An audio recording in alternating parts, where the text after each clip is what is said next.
Magandang gabi sa ating lahat guys. Kumusta? Welcome back sa aking channel. Ngayon ang video natin guys ay tungkol sa mga fittings na madalas gamitin sa pag-install ng isang water pump.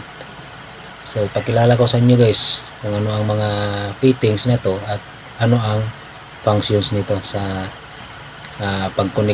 pag-install ng water pump. Plug pangtakip sa mga female outlets.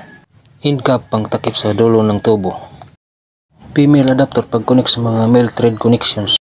Female elbow pag-connect sa paliko na male thread connection.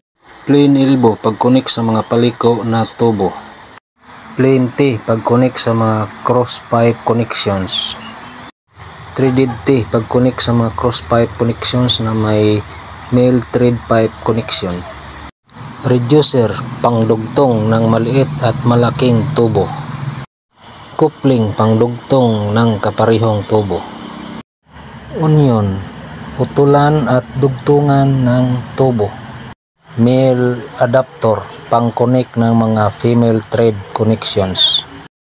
45 degrees elbow pang-connect sa mga tubo na 45 degrees ang liko. Pressure gauge para malaman ang PSI o bar ng pressure ng tubig. Check valve pangpigil ng tubig para hindi bumalik sa kabilang linya. Ito na po yung mga fittings guys. Maraming salamat po guys sa iyong panonood at sana po ay may natutunan kayo kahit konti sa aking video. At huwag kalimutang mag-subscribe at pindutin ang notification bell. I-all na lang para updated kayo sa mga videos na aking i-upload. So maraming salamat po. God bless po sa ating lahat.